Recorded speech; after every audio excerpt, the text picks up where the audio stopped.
Hello, my dear ones. It's been a couple of weeks now since I've been able to do a video for you. I apologize for that, but we had our iridology class, and I thought that was fun. I said I would never do an iridology class, and look, I turned around and did one.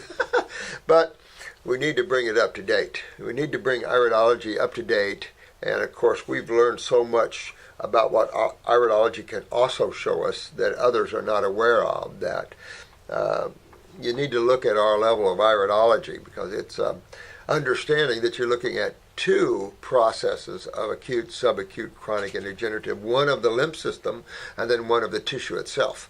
So fun stuff, and I always like to have our seminars and classes. I think we periscoped some of it. Some of you got to see that. That was great stuff. That was a lot of fun. Somebody sent in this from, I'll say this is from Texas. Maybe they don't want to give any names or anything. I don't know, but this is strange stuff. This came out during a detox. And this is, look at this. It looks like plastic.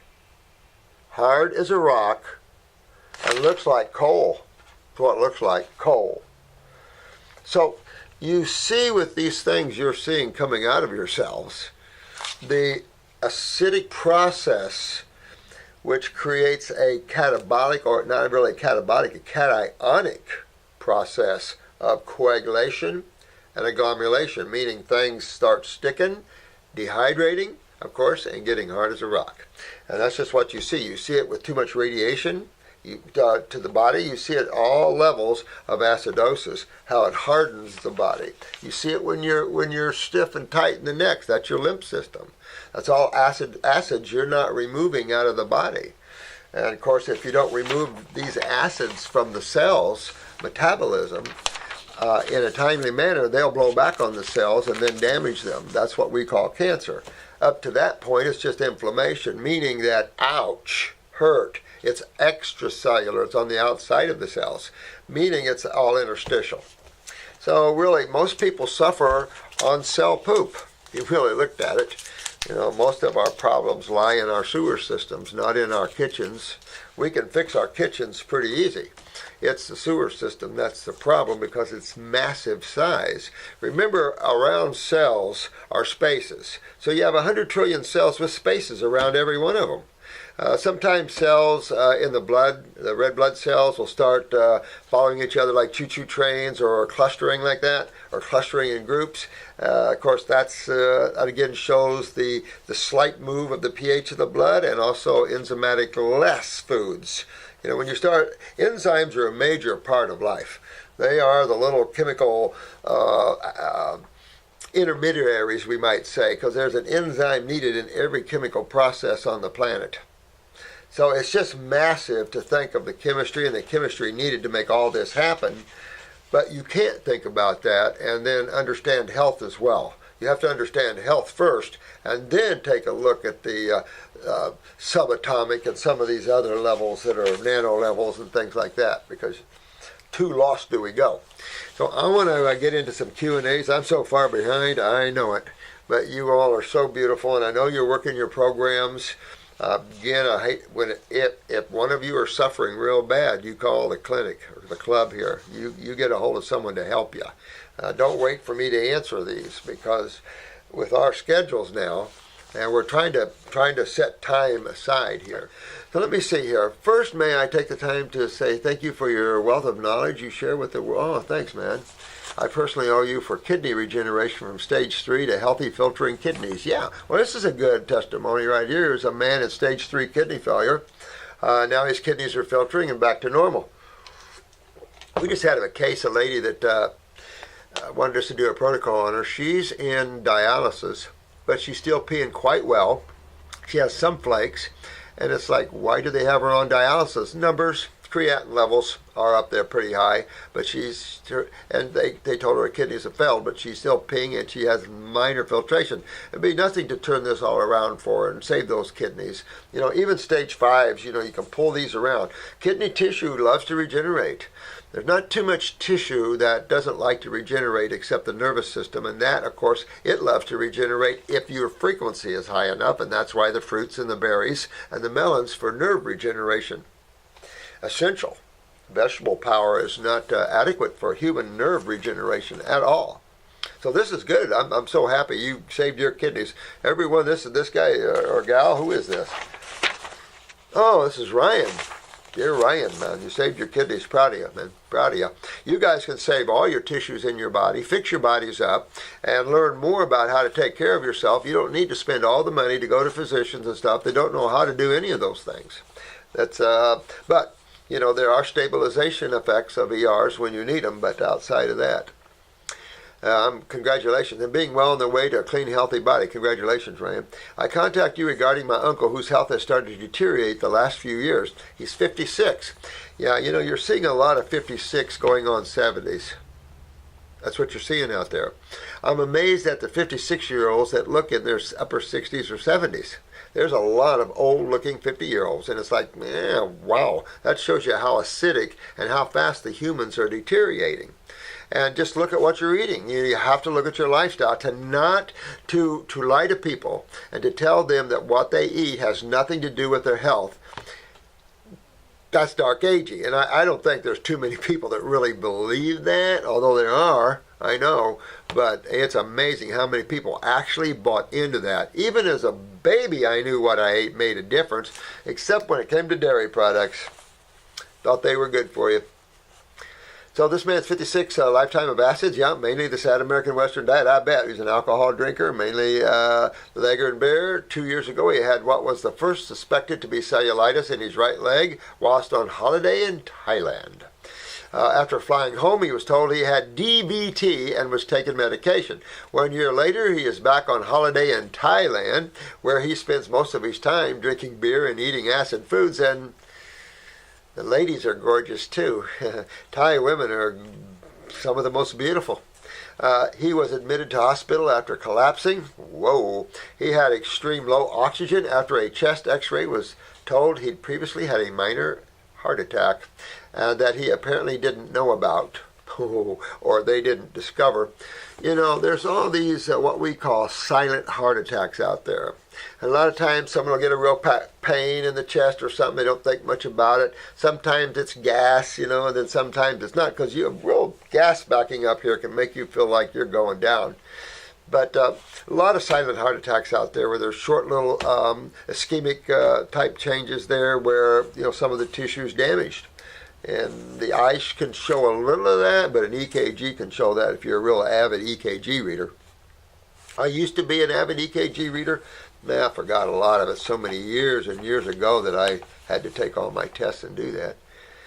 All right, he then undertook a CAT scan that found a large pulmonary embolism, I betcha, of the lung. Look at that. One which the doctor said he had never seen one so large. After multiple small nodes seen, but mass, what are we talking about here? Oh, pretrachea, AP window, but mass-like lesion 4 by 2 centimeters at subcardiac region is found with tissue diagnosis recommended. The doctor made a comment that they thought this would be found to be cancer. An embolism? Also, hiatal hernia showed. He has taken emergency medication to try to remove the embolism. Yeah. He still has DVT in both legs. From watching your videos, I know his kidneys are, yeah, you hit it right on the head, Ryan. Kidneys.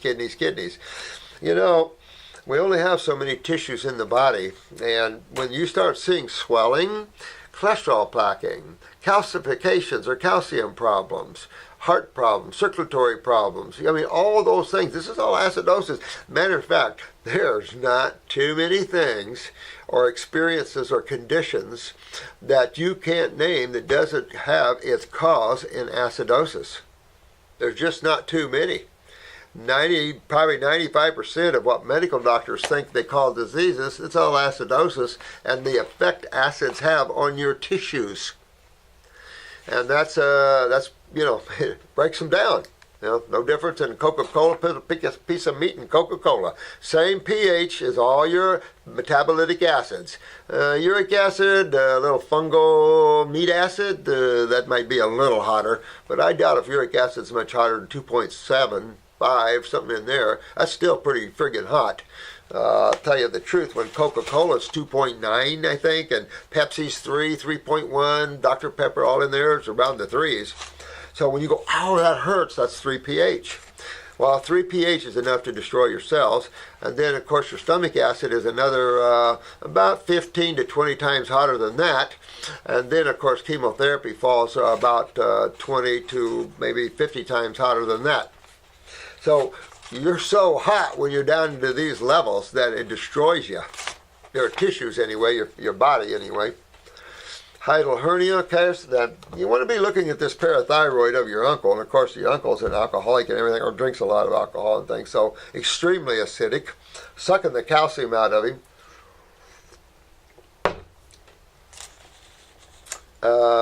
Please could you do a YouTube video and explain the seriousness of his case if he doesn't make changes to his lifestyle and begin detoxification?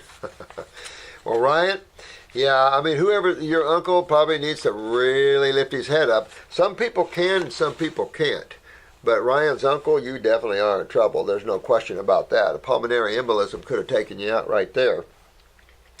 But if you're having arrhythmias and things like that, if you've had a heart attack already, it means you're occluded. So I don't know what they've scanned and what they've done to show you, see how occluded the coronaries are.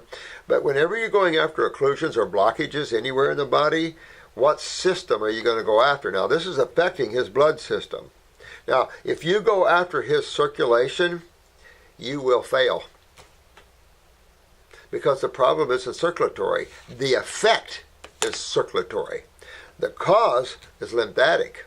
Going right back to what Ryan's saying, here's his kidneys. And that's exactly it. We're looking at causative factors as opposed to effects.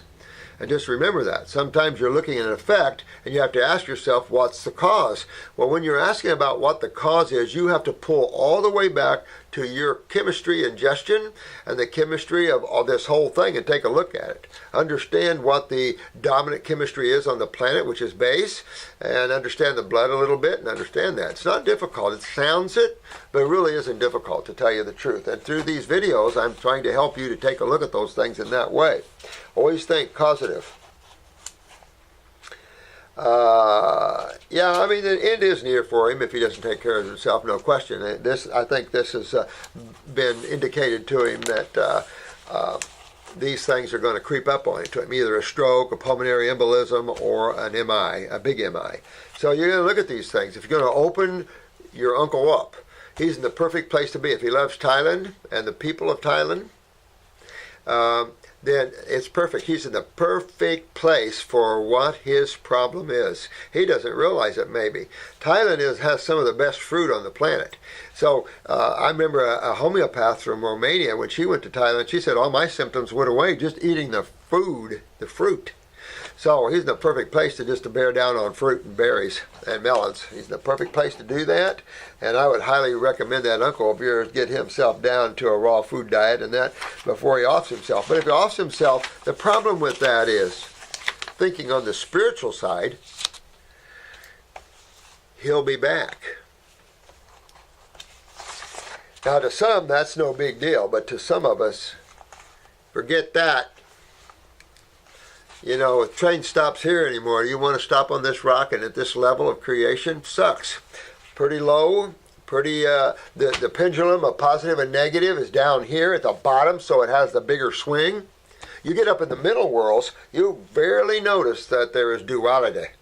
But boy, down in this level, whoo-wee, it's so bad. But each side, remember this spiritually, the positive and the negative are simply the opposite side of the same coin.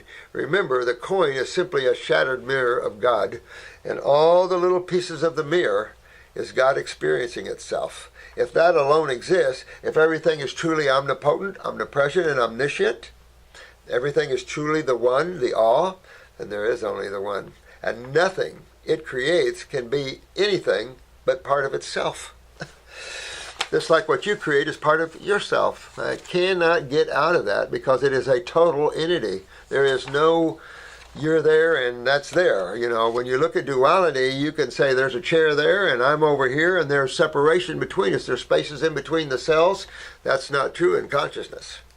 Consciousness means that it's always there, ever pervading. There's nowhere that it isn't.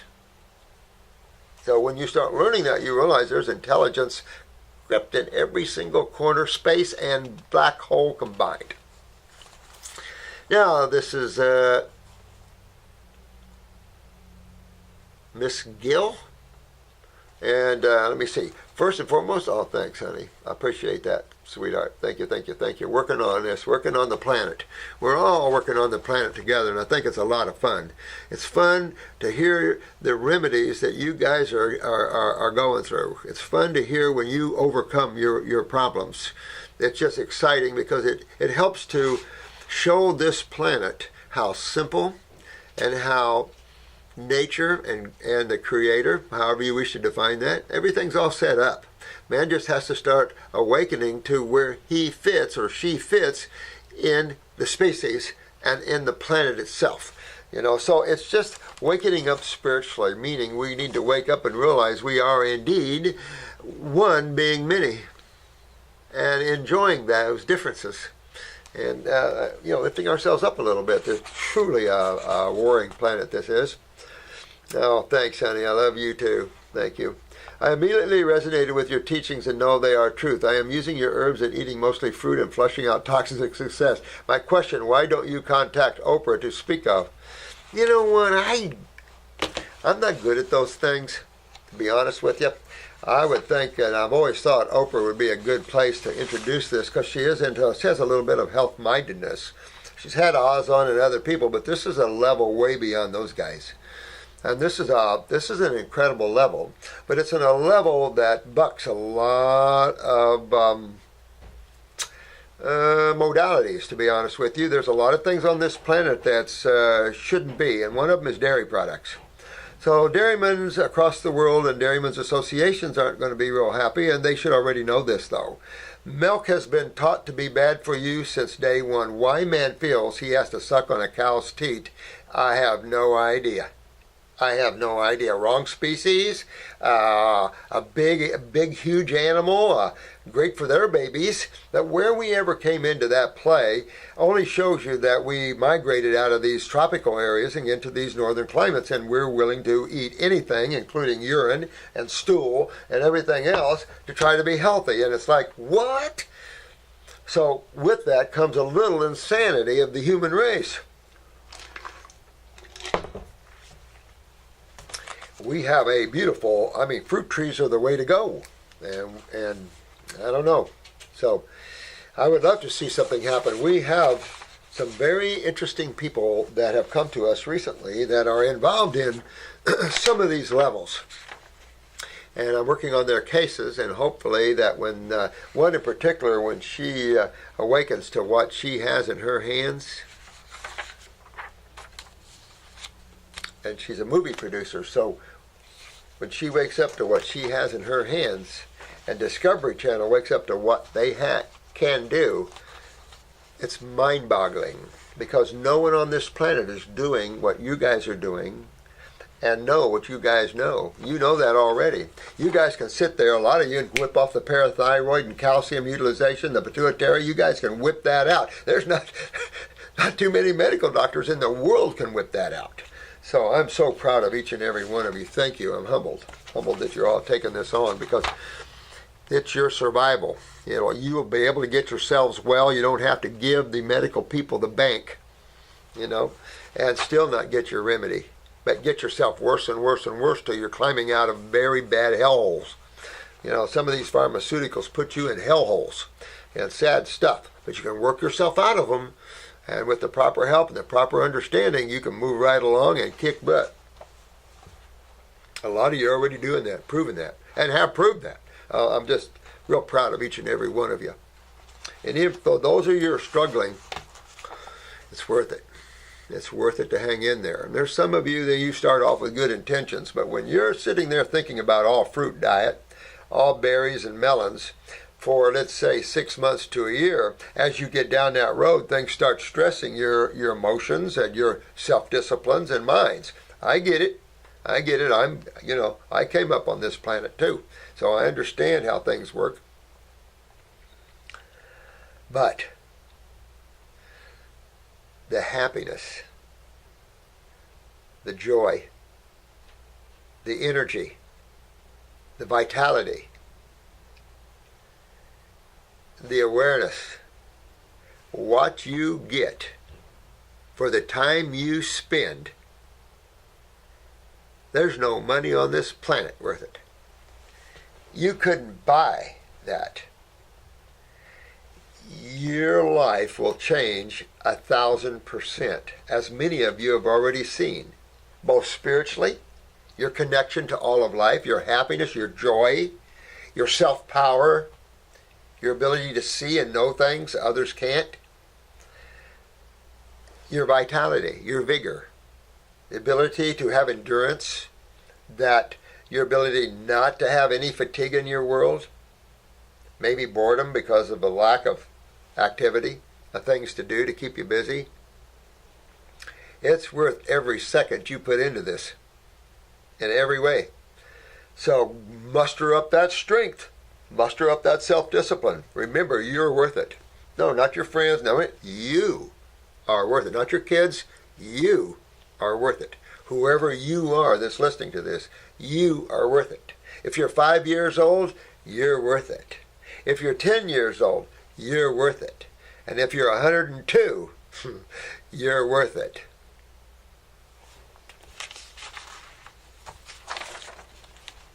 This is from turquoise. Ooh, I like turquoise. Beautiful stuff. Oh, look at this feather turquoise. Gmail, that's pretty cool. Hi, Dr. Morse. Do you believe that past use of pharmaceuticals and vaccines blocks us on an etheric level as well as causes physical toxicity? Well, that's a good question. Excellent question. The interesting thing about that question is what we don't realize spiritually is that we're connected to all our etheric bodies. When we're so connected that the medical doctors think when we use our mind, we're using our brain, our physical brain. Let me tell you, this physical brain there isn't any fractional type of things we can compare that to the mind. The mind is the powerhouse of the whole of creation. The etheric world actually is just its high self. Some call it the subconscious, but that's the id, as Miss Carl Jung named it. The id, the ego. The ego simply means the individualized self. God individualizing itself. When that's accentuated, you think your side is better than the other side. And that's what's happened on this planet. Academics plays a huge role in that it sets you up for being smarter than your fellow man. Which, the joke is almost on the academics. Because the more you work with your mind, the less awake you can be. You have to learn how to use your mind, but also be awake and not go mind chasing, or you'll spend years lost. And when you wake up, you go, just like waking up from a movie that was so good it lost you. You go, wow, I was sleeping. That's the human race, big time. So as you awaken, it's so cool. And it's so worth any time you put into this, because it's your world, your experience, not mine. I'm doing my thing. We're all doing our things to try to awaken more and more and more and get healthier and all that sort of thing. We each have that responsibility of ourselves. And you can do it or not do it. Doesn't matter. You can stay in the same body, the same for years and suffer all you want. You can fix it. You can leave it. But if you leave it without growing spiritually, from my account, you'll be back. And you'll be back until you do get it. And that's why it's so much better to get it. All right. And I do believe as you obstruct the human body with not only pharmaceuticals, but mucus, proteins, all this chemistry, as you obstruct the flow of energy, because that's what you're talking about, whether it's blood, nerve, or lymph. You're blocking the flow of energy. Well, the blood flow is vital, right? That's the kitchen to everybody. That's a nutritive supply, the energetic supply, the oxygen supply. All right, you have to have a sewer system, so the lymph system is the gigantic waste removal, and that's even for the blood. And then, of course, you have the nervous system that actually, it's the electrical department that actually turns everything on. So you got to consider those three things, in particular in detoxification in people's health, the lymph and the nervous system. The blood, you change that by just changing your diet. And as you change your diet, the liver comes clean pretty easily, spleen, things like that. It's the miles of lymph, interstitial lymph, that's a big deal. And then the kidney weakness that sits on top of it, and it's adrenal buddy. So yeah, these are all big deals. But again, all your endocrine glands, and in Hinduism, I guess, and Buddhism, they refer to as chakras, but these are energy centers. There's no question they're energy centers. The production of hormones, steroids, neurotransmitters, and the like are essential for everything to happen. They're the overseers of the human body. And so they're definitely tied into the other bodies. So as they become weak, so can the other bodies. A good example is when you see someone emotionally weak. The physical body doesn't feel emotions. Something to think about. Your physical body has nothing to do with emotions. It is just physical cells. It's got a nervous system. It responds to touch, feel, things like that. With your other bodies, you're able to, categorize, the mind is able to categorize your experience of touch and feel and all that, and relate to something else you touch and feel, like, oh, that's hot, that burned me. You know, that's how the mind does it. It protects you, but it also can be make you into a slave to it. But it is the academics. It categorizes, analyzes, all those things. But when you're feeling things, you're feeling with your astral, for lack of a better word, your emotional or astral, it's called, body. Now look up the Monroe Institute. John Monroe, he's mapped out the astral world extensively, and I've said this before. He has an institute that they work with getting you out of your body, and they say they have 97% success with beautiful music. Remember the old the Pythagorean theories and stuff? We actually had a group called the Blue Hand Group, and they used to claim that Pythagoras could put his chelas, students, into ecstasy with just one strum of a musical instrument. Cool stuff, like Jonathan Rumi and the Whirling Dervishes. All the good stuff of man trying to find union again with its creator. That's because we feel isolated and separate, even though we're not. You can't be. There's nowhere you can hide. Really. So, from that standpoint, my dear one, absolutely. Absolutely. You want to unobstruct, and when you do, you will find your experience. Now, once you drop the physical body, you're free of that a little bit, and you can then correct these other bodies a little better. Does using herbs and raw fruit diet detox these etheric and energetic blocks as well as detox us physically and emotionally? Absolutely. And I want you to think about this. Now, we teach this in these classes, so I don't want to give too much away in the classes because you come to hear it, and it's a lot of good information, but let's talk about that. Every fruit, every berry, every melon, every vegetable, actually everything. Also herbs, everything. Also has a mental body, an emotional body, and a physical body. These are all essential to get here. You can't get to this world without these bodies in line. You can't skip one. You take them on, just like you start putting on your clothes, and you start wrap. These are clothes around you, and each are a sheath of your bodies. Filming? Do what? You filming? Yeah. And each are a sheath of the bodies in their own right. So each thing here has the same counterpart. So when you consume an herb, it's hard to realize that it also has its emotional effects on you, and it has its mental effects on you. Oh yeah. Oh, God has this thing so, it's so infused. You can't. There's no words. It's just, as you learn more and more how things are interfacing, it's amazing stuff. But these are God worlds. Now, let me see, I thought I had one here, but I've got this, I was showing you our new God World chart that I had them make, and you can get it from us, but I can't see what I did with it. I got so many papers here. But anyway, it's a picture of the God Worlds. And it's real pretty. I had it made up to show you. It's similar to this, although it's all color, full color, beautiful stuff. But this shows you and we sell it, I think, $5 or something, you know. But it shows you all the God Worlds in creation and above. And it just shows you all these different levels. And these have all been mapped out by different religions and different people. Different spiritual guides and masters are a little higher than others, and so they bring out more information. And it's been that sort of thing. So depending on the teachings that you've been with, they have different levels that they've acquired. Christianity has levels. Different levels of Christianity have different levels. Hinduism, Buddhism, these are all at different levels within these worlds. And you can go to these places. I mean, there's just so many things there. But your questions, I like these kind of questions, because you have to understand that this world is so much more involved than you think.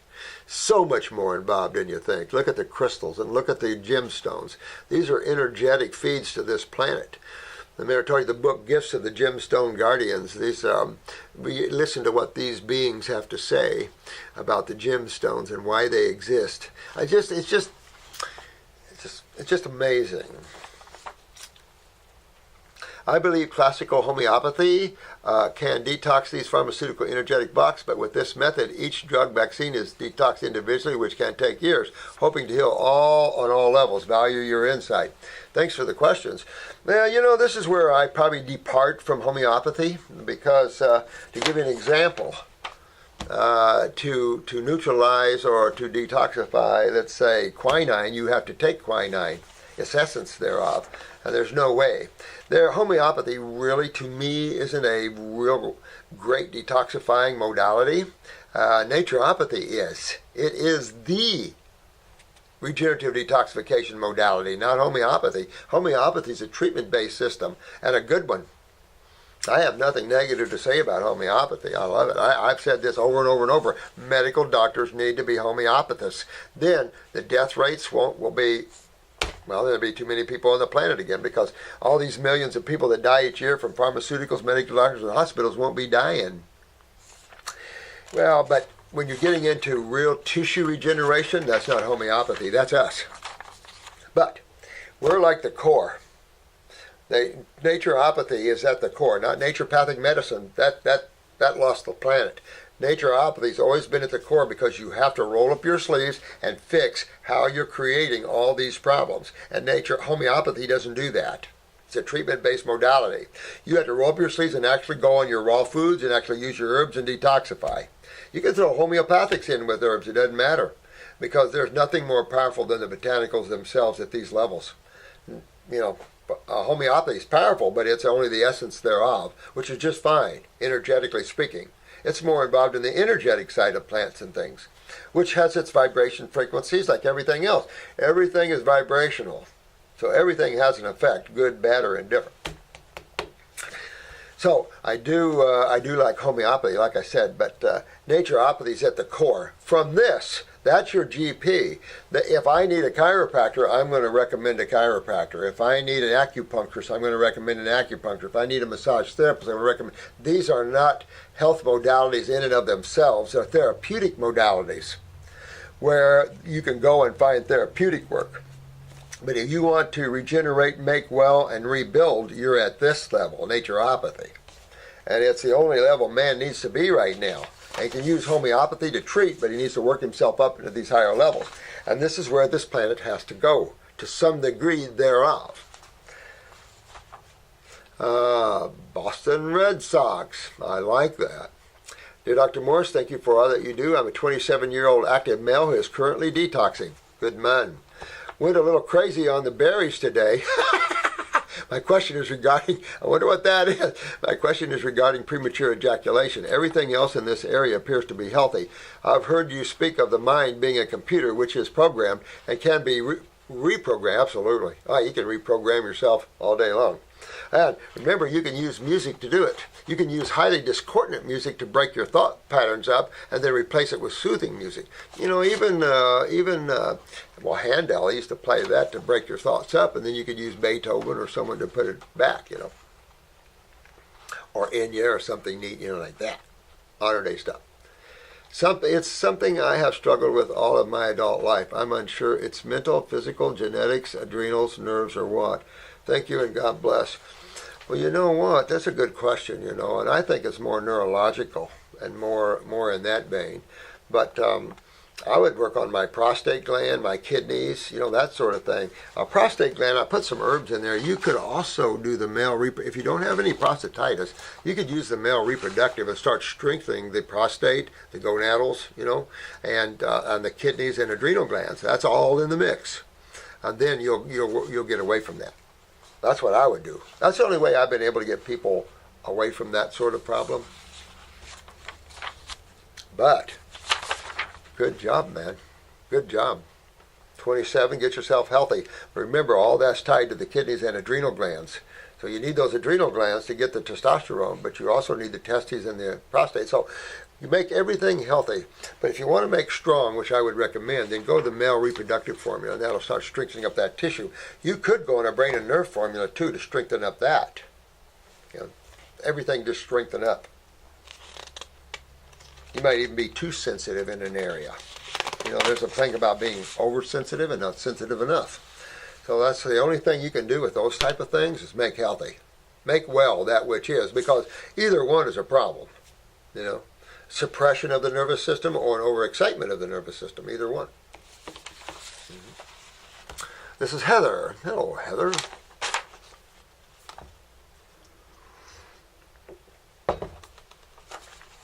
I was fine then last October. I started feeling really bad. I was fine. Then, last October, I started feeling really bad. Like I was dying. Went to doc a few and all labs came back normal. Not surprised. Because you remember most labs take in count about 90% of blood work. And about 10% of that blood work you can about ohm up to the lymph. You know, like your liver enzymes and alkaline phosphatase and your creatinins and things like that. That gives you a look into the lymph system. Even your cancer markers and stuff is kind of a look into the lymph system, PSA, stuff like this. Now, homocysteine, that sort of thing. C-reactive proteins, stuff like that. But blood work can look great, and you be there having a tumor or having all kinds of problems. Acidosis, the breakdown of the nervous system. Your blood work's going to still look good. See, the blood is only a small part or a small piece of a collage of looking at a client. That is my least piece of evidence that I use in looking at a person's problems. That shows me more immediately where they are in problems or not. The more long-term issue is definitely the iris. You can use CAT scans and things like that as well, but you know, a lot of radiation in these sort of tests to get a minimal outcome of them. But blood work can not just show you too much. And you wonder, well, you're in good shape. And a medical doctor say this is in your head. I've had plenty of clients tell me that through the years. So listen to this. I have EBV. Okay, and that could be causing my symptoms of chronic sore throat and fatigue. Okay, EBV, Epstein-Barr virus. Not on your life. Epstein-Barr virus, that's one of the easiest viruses to detox out of your body there is. They blame it on chronic fatigue syndrome, but you remember this. Of course, viruses are acids or proteins. And yes, too many viruses can create a problem, but their problem is simply, viruses come in and out like everything else. They detox out easy. But they're proteins. So when your lymph system isn't detoxing or isn't filtering properly, you can hold virals where you all see HIV viral loads, Hep C viral loads, but you detox those right out. Anybody that's got HIV or Hep C viral loads, easy to get them out of your body. But you can't get them out of your body when you're trying to attack something that you can't kill. It's not like it's a living organism. So that's part of the problem here. But you just need to detoxify yourself. Chronic sore throat. All right? Where would that show up in your blood work? It wouldn't. Because a chronic sore throat isn't about blood whatsoever. It's totally about lymph and mucus. So when you go to detoxify, you could get a real sore throat, and pretty soon, a big wad of mucus and your sore throat is gone. So you really need to, you only can detoxify this out, and this is your lymph system, dear one. This isn't your blood system. Brain fog, lymph system, no appetite. Well, again, you could have a lot of inflammation in the gut and you just don't want to eat. Feels like pressure in my temples. Yeah, and it could be too. And that's what you don't want, any of these type of pressures. You got a sore throat though, a chronic sore throat. So that means your lymph system, right, is backed up in your head. Well, you got a couple of eyes up here and some CNS, central nervous system there, the computer, the hard drive to the body. A few things that can get real beat up, like brain fog. Honey, where did I park the car? Or is this my house? You know, stuff like that. And that's none of that's good. You know, none of that's good at all. And then it comes the pressures and the chromic pressures in the eye, and then the MACDs and all the other crap like that. And hard lymph node on right side of neck. All right. You got to fix yourself up, dear one, because now you're getting more into serious problems. A hard lymph node on your neck, not good. You don't want to keep that there. This is where there is absolutely this survival rate in allopathy. There's no survival rate in esophageal type cancers, and that's where you're going. So you got to get this out of there.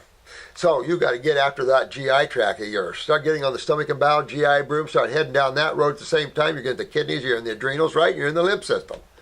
You got to go after these systems. I candle my ears about 3 per ear, and boy, would I use hot and cold compresses, neurolymphatic points down this spine, because you want to open yourself up. This is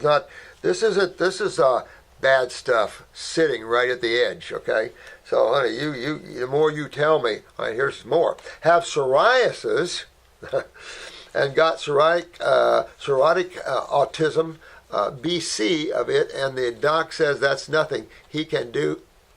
I started taking your adrenal, kidney, and lymph. Any others I need to take?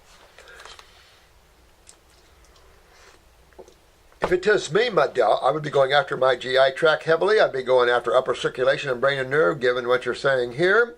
Go on the first kit. That'll get rid of Epstein-Barr fairly easy out of that. Not difficult to clean all that out of the bowels. But I would do the upper circuit, brain, and nerve. I'd go after my adrenal glands. I don't know about your parathyroid, thyroid, or anything like that, but I would certainly be going just what you're doing. I'd do 2 kidney formulas, 2 lymphatic formulas, 1 capsule, 1 liquid. Go after yourself and don't play around. You've got a serious problem here. Go on a fruit diet and do on a grape fast. Big deal. You're eating.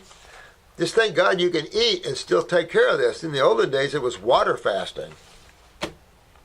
So, take after this. And you might, if you don't feel like you can do this, you might get some help here, because I'll tell you what, you're sitting on the edge of some bad stuff going on in throat and head.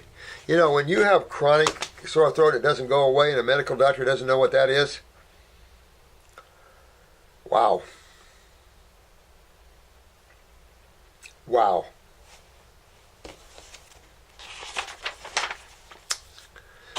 Mimi? Hello, Mimi. There's a lot of names for a lot of grandmothers out there. A lot of babies call their grandmothers Mimi. I think that's what this is, in my mind. Thanks for the recent video on the healing crisis. Thanks. I was thinking there's some things I left out I'd like to talk about too, and then I forget what I forgot.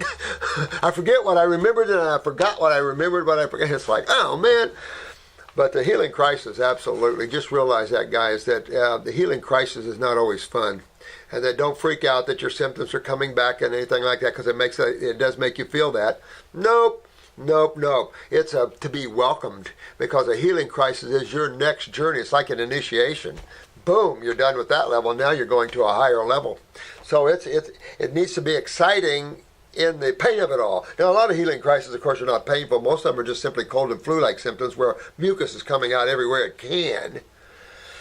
But there's all levels of healing crisis, and I gave you a lot of different ones to show you that sometimes when you're working with the chronic and the extreme like we do, you're going to have extreme healing crisis.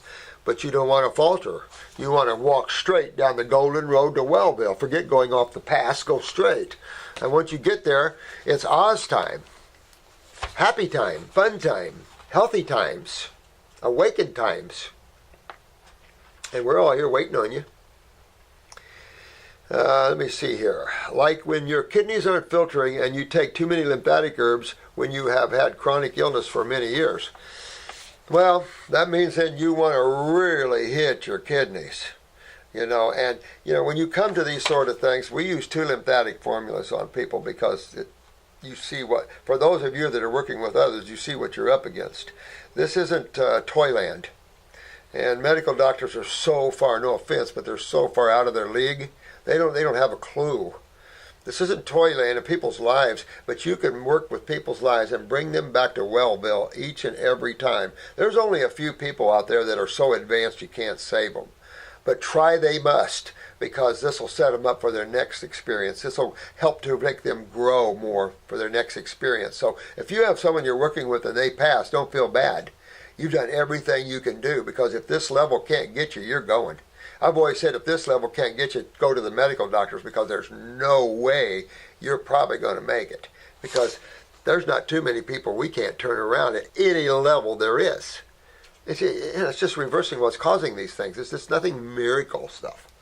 There might be some of that shaking in there, some fairy dust and stuff around from some of the little friends we have around. When I detox by eating more raw and mostly fruit, my symptoms of anxiety, insomnia, and brain fog get worse and can stay that way for weeks or months. Then I highly recommend you go on Parasite M, about a dropper and a half full 4 times a day for a good month. You need to get the fungus out of you, because that's what you're going at. And of course, when you go on this, and here's some of the issues. When you go on raw, there are absolutely no stimulants. And what it sounds like to me, you're in serious adrenal fatigue. And I would like to see what you are off of meat, off of all protein and everything else. My guess is you bottom out. My guess is you have 80 over or 90 over. Because when you go on fruit, that is where the energy and nutrition is. The thing is, though, it's non-stimulants. It has no neurotransmitters, no proteins per se. They're amino acids, but they're non-stimulants. And you're needing something to keep you up. And that's not good, because look at this. As we go on here with this case, she has her symptoms of anxiety, insomnia, okay? Insomnia and brain fog get worse. So you've got a lot going up in here. Insomnia, of course, is the pineal gland, your spiritual gland. And of course, these problems are tied to the transverse bowel. You only know that, and we were only educated to that when a medical doctor discovered iridology. We, through the years, discovered that your colon, of course, embryotically, is tied to everything in your body. Of course it is. And then, of course, that's electrical, and so it all is so tied together. And we've learned that through the years, and how to deal with that sort of thing. So what's happening here is your glands, and we're up in the pineal pituitary area, and this is where you might have some serious problems with the pituitary. You need to get a picture of your eyes. It's easy, and take a look at what you see, or send them in here and have someone help you, because you want to take a look at that. Also suggest you're so full of fungus. You want to take care of that. But you want to take a 400 milligram. I would start with a 400 milligram adrenal glandular. At the same time, I'll do a pineal glandular just to sleep and get my rest. I'm upper circ, brain and nerve. I'm chomping down on the bowels to clean them out. GI tract, stomach and bowel, whatever you need. GI broom, a lymphatic capsule. I'm honking down on my kidneys. I'm going to move on those. I'm on the herbs. If I need to support my energy levels, then I'm going to do the superfood blend. We have our muscle bodybuilding blend coming soon. So that's you guys. That's not good. I don't like what you're saying here. You can turn this around on yourself totally, but you got to do some of these things. After many months, I don't feel I have broken through any healing crisis. Well, we got to turn around and get yourself focused properly. That's what we have to do. Get yourself focused properly on a proper protocol. And going after proper things here, it'll help you out better getting on a proper protocol.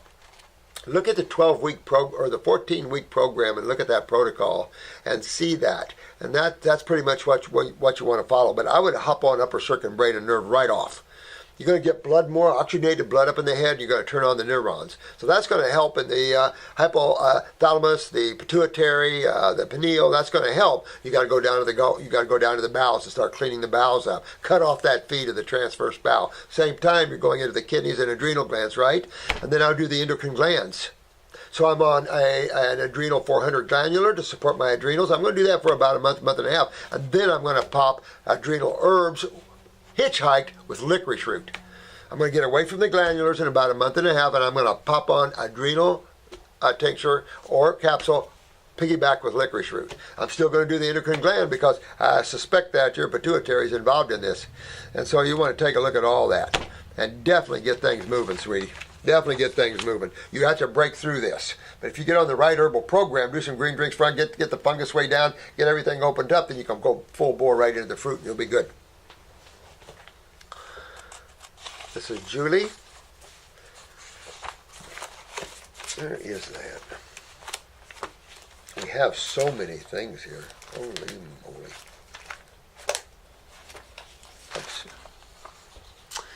A few years ago, I was diagnosed with eustachian tube problems, also called tuba aperta. This means my eustachian tube is open most of the time, which leads to hearing myself talk and breathing constantly. I can hear the tube close and open. Wow, boy, are you sensitive. It's really bad during the winter months. Is there anything I can do about this? A doctor gave me a cortisone nose spray, but that gave me several nosebleeds a day. I'd stop that, Julie. Hell yeah. Okay, so here's the thing. I would definitely candle my ears. I'd candle both ears and about 3 candles per ear. It's gentle. And it'll help. It'll help open that up. Get on your detox, particularly get the bowels. You can take the antispasmodic. I don't know if that'll help you in that case, but that's showing how you're getting a real weak nervous system there. You're really weak with that. And so you're losing connective tissue integrity, probably valvular integrity. So you definitely want to look at that and probably look at the parathyroid gland in this case. At least that would be where I would be going. I'd be going parathyroid, piggybacked with the bones formula. But first, I want to take a look at myself. I'm going to look at my eyes. I want to look at my bowels. I want to look at my kidneys. I want to look at my lymph system. I want to look at my ears and my eyes. See, I can see my ears and my eyes. So I'm going to take a look at all this. I'm going to see where the condition of my brain is in these, the right and left lobes. I'm going to take a look at the cerebellum. I'm going to take a look at this. Because I'll tell you what you're going to find. You're going to find a lot of inflammation, a lot of lymph. And you might even see some calcifications of the eustachian tubes. So you want to be real careful here. This is all, again, about acidosis. This isn't nothing more than that. And so you want to clean and strengthen, clean and strengthen, clean and strengthen, and that'll go away. Clean and strengthen, clean and strengthen. See what I mean? Because to clean is to remove acids, to get any obstructions, mucus and the like out of the body, and to strengthen is to strengthen up the cells. And as you do that, there's nothing you can't overcome. Nothing. Those are you're right on top of truth. And it's got plenty of petroleum jelly. I can be bad. I can be bad. But that's the way I'd go. Definitely go in those ways. Because it's going to sometime affect your eyes and your brain and your thinking power and maybe even come back to the cerebellum. So you want to and the mastoids, of course. So you want to be real careful. and get that lymph moving, get all this inflammation out, all these acids out, and strengthen. And that'll strengthen the connective tissue in the tubes. It'll strengthen all of that. But when you start to see weaknesses, valves and tubes open and stay open, all these sort of things can be neurological, but most of the time you're losing calcium in the, and you got to worry about calcification of the tubes as well. But this is true with all the ducts and tubes. This is true with all the ducts and tubes, whether it's a bile duct, the pancreatic duct, it doesn't matter. This is true with all of them. The valves of the heart, the tricuspid, the mitral, all of these. It's true with all these things in the body. And you see reports where you have calcification of the tricuspid or mitral valve, things like that. So you have regurgitation with that. So you have, which means blood going backwards. So this is some of the things that you run into when you start to acidify the body, and then the body's response to that to stay alive. And in that, it can kill itself. So, it's just some things you have to look at and take care of here. But good questions today. Really good questions, guys. Love your questions. Really good. We only have a little while left, but I'm going to be in here the rest of the week. Except Friday. I'm going to be in here the rest of this week doing, sitting with you and talking with you about this, because we got to catch up. And that's just one pile. But many of you are asking questions that many people are suffering with, so I love that. And it'll help a lot of people just to answer your questions. So even though these questions are geared for the individuals, they are broad range, because there's so many like things. We only have so many tissues in the body. Remember that. We only have so many organs and glands. Easy to learn. The children will learn them faster than the adults. I stumbled across a video from you regarding eye color and seeing the sickness in the body in the eyes. My question is, I was born with very dark brown eyes, but in my early 20s, the area closest to my pupil dramatically lightened. It now is a very light brown or hazel color. I am wondering if you could give me some insight as to why or what caused this. Of course, when I pointed this out to people, no one believes me. Jen, you send me a picture. You send me a picture, honey doll, and put your name on it, Jen K. And that this is the eye you talked about. And let me take a look at that, baby, and I'll tell you. If you have true brown eyes, most true brown eyes are light brown. And when you look at them through the iris, you will see shades of brown. The darker the brown in the iris is more your lymph backing up. The lighter brown is more your true color. You have to take a real good look at that to make sure that is light brown. If indeed that is green, and you have green in your eye, that is a blue eye. There is no green in a brown eye. Impossible. So if you have green in a brown eye, that's a blue eye that is chronic, very chronic in its lymph system. And I've had them. I think I've showed you guys some, and of course in class we show them, where the brown eye is almost all brown, 95, 98% brown, and only a speck or two of blue. Seen them. Had them. Had a colonel's wife in here, Air Force colonel's wife in here, and I only saw two little spots of blue. And I told her, I said, honey, you got blue eyes. And she looked at me and she said, you're nuts. Well, he's a colonel, and I'm going, oh, man, he probably thinks I'm a square box. So I said to her, I said, honey, I bet you $100 the day you were born they were blue. And she looked at me and she said, my mom said I did have blue eyes the day I was born. But look, they're brown. They're not brown. Her second eye picture, we showed you those at this class, was at least 20%, 25% blue after only 3 months of detox. I mean, it's like, wow. So, you never know until you get into those tissues deeper. Sometimes you guys send me eyes and I just can't tell. And I'll tell you on your eye report, I just can't tell until you detox a little deeper, because some brown eyes are actually blue eyes with chronic lymph, and it's pretty prevalent today in today's time and the condition of the human condition. But if you see green in there, and that's green, not light brown, because most brown eyes are light brown. Some blacks have very, very dark eyes, and they're going to be dark like that. But as a rule, most brown eyes are light brown. But I've had them that were blue. Funny stuff, But we don't think about those things because, these sciences, some of them are small and nice, and iridology is just an incredible science. Been in the medical hands for the first 50 years, so wasn't in our hands. But boy, what a science. What a beautiful, simple science. All you young guys and gals, you can learn it. You impress your schoolmates by being able to look in their eye and tell them where their problems are. I mean, this could be a real good world coming. Okay. Yeah. Thanks, Jen. I'll be excited to see that. Waiting for the pick. That's a neat thing because we all can help each other. See, and I love that, don't you? I love the fact that we're working together as one. You know, it's just important that we do that. 11-11. Remember that.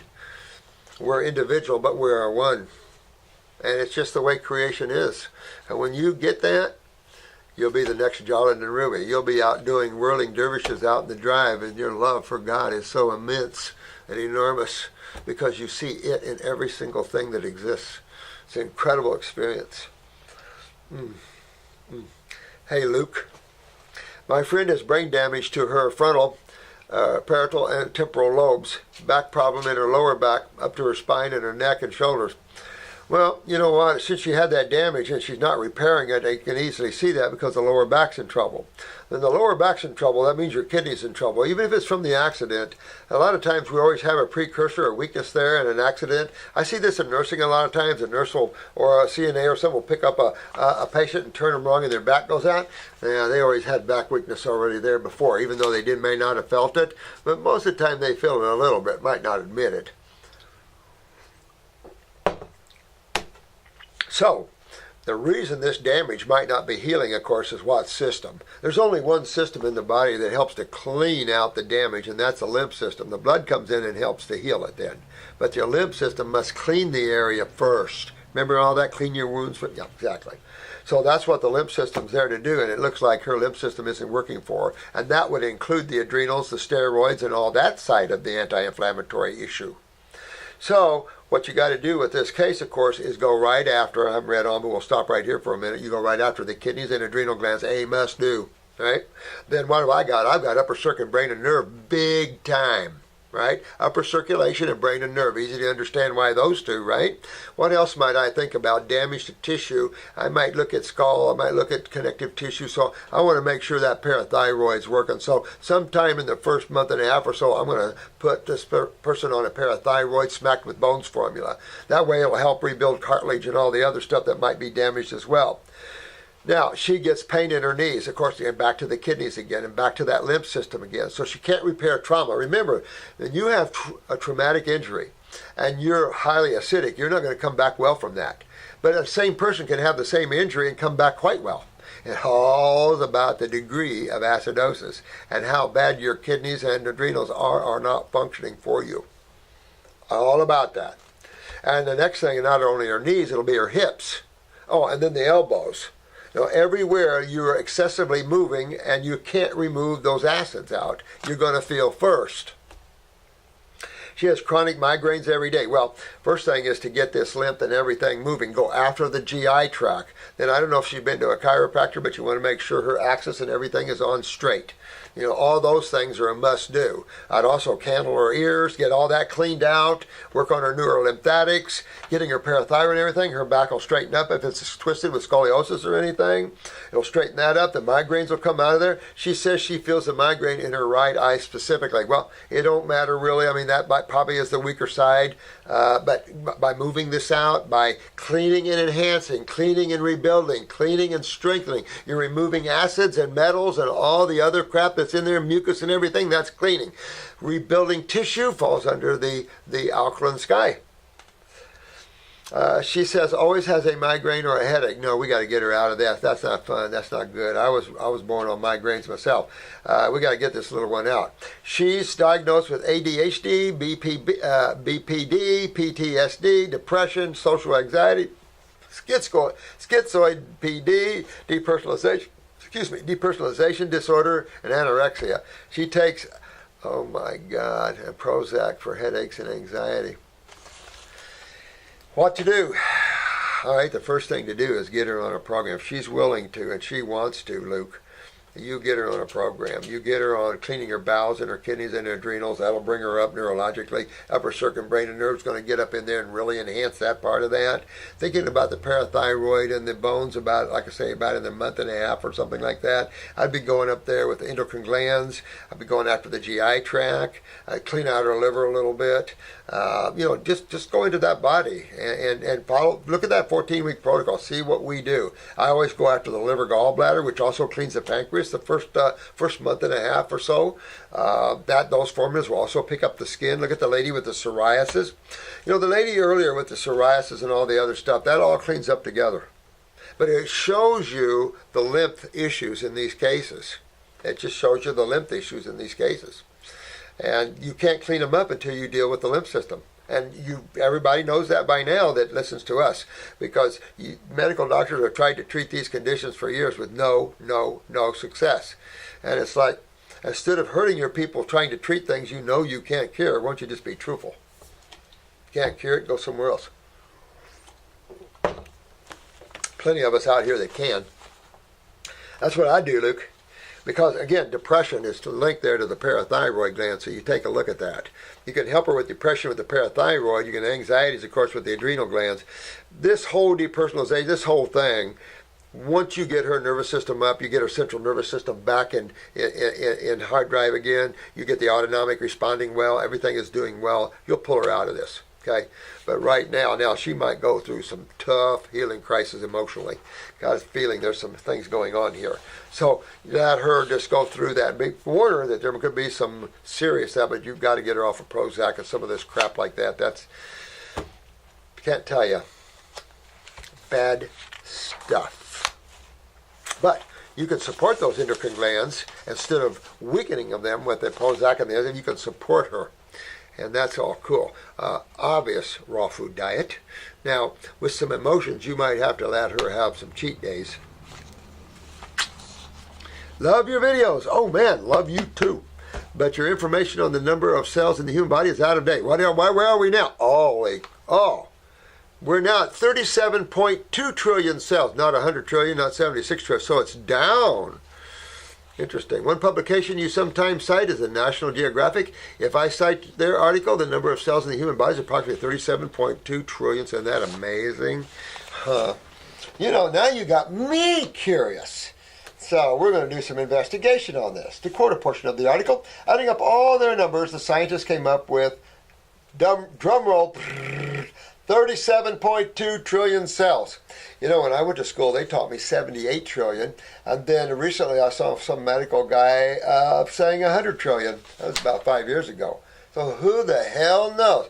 But I like National Geographic. They seem to be pretty right on, but I don't know. What do you think? This is not a final number, of course. I don't know. It's funny. Doesn't really matter what a game it is. Hard to tell. You know, there's oh my God, but it's a very good start. While it's true that people may vary in size and thus vary in their number of cells, adult humans don't vary by numbers of magnitude except for in their movies. Yeah, the scientists declare with great confidence that the common estimate of 1 trillion cells in the human body is wrong. But they see their estimate as an opportunity for collaboration, perhaps through an online database assembled by many experts. Well, that'd be fun. Thanks, Sharon. PhD biochemistry. Yeah. Boy, you know, you take Sharon as a PhD of biochemistry, University of Chicago. This lady could do some good healing with people. 37.2 trillion cells. Now we're all going to have to do research and see what we got. Okay. So it'd be like 37, 37, 2, 38, 40, 40, 40, 40, 40, 45, 50, 50, 50, 50. Did I get 100? Did I get 100? Did I get 110? Did I get 10? God. But cool stuff to want to know. I just think each one of them is a universe within themselves. Interesting, with subatomic, subnano, nano. I mean, amazing stuff, and we just can't even get to, and wrap our head around it. We first have to wrap our head around what we are as a species and what we have to eat as a species and how we clean and rebuild ourselves. Then we can dig a little deeper, because then we have the right biochemistry thinking, the right focus. But, love to have a biochemist here. I love all sciences, I tell you, it's so much fun. I'm kind of like one of those little science brains. I just love that. I remember when I first started taking chemistry, everybody goes, the professor said, are you cheating? Because you're making straight A's. And I said, I like the subject. And he said, I kind of laughed at that. But then, getting about the half of the year, I went down to the other side because I was so busy in my band. I had a band at the time, and my chemistry didn't do too good. But I like biology, and anytime you have a time to take botany, take a little botany, because what we're going to need in the future is a lot of herb farmers because we're going to run out of herbs, guys. So we need farmers. And so botany is a fun course too. I tell you, it's all just fun to learn how we, the Creator, put this all together and the differences and all that. Just so cool. But remember, don't get lost in that. This is just playground stuff. Never lose yourself in your academics, or hard to sometimes awake and find yourself. Alexander, my dear man, I've had asthma for 6 years. I'm on week 4 of fruits and herbs, making progress. I'm at the point where I can either take 1 puff of corticosteroid Dulera daily plus a few minutes on an albuterol nebulizer as needed. Or I can take 6 to 10 albuterol inhalers per day. Ho-ho! I know they both damage me in different ways, but what would you recommend I do? I'm currently doing the 1 steroid puff so that I don't suppress mucus in my lungs so much. Yeah, I kind of agree with you there. Well, here's the thing. We have an antispasmodic, and I would be taking that antispasmodic, what acts like an inhaler, but it doesn't have the suppressive effects. With an herbal antispasmodic, it keeps the lungs from being tight and spasming so you can breathe. At the same time, it allows you to expectorate mucus. That's the best of both worlds. Because when you're nebulizer is not so bad, but albuterol and some of your inhalers, like Aerobid and stuff, dangerous stuff because you hit it right on the head. It suppresses and locks that mucus in and dehydrates that in interstitial spaces, only to cause a nightmare from hell in the future. Not good stuff at all. So I'd work myself off. The fact that you need a cortisone shot for that also takes you where? Back to your lymph system and your adrenals and your kidneys. Then, of course, what is asthma? Which is it closer to? Of course, it's the first sign of COPD, and we've talked about that in recent videos even. That it's not like pneumonia. Pneumonia is just mucus, whether you have pneumococcus or not. But asthma is a neurological connection, right? That's a neurological breathing issue. So the adrenals are key to this. The adrenal glands are key to overcoming COPD at any level it is, including asthma.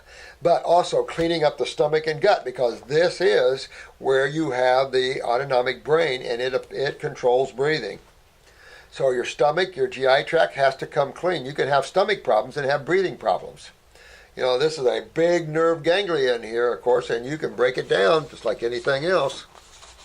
So, you know, good questions. Boy, you guys are submitting some dang good questions. I love that. And then I would use these as needed only.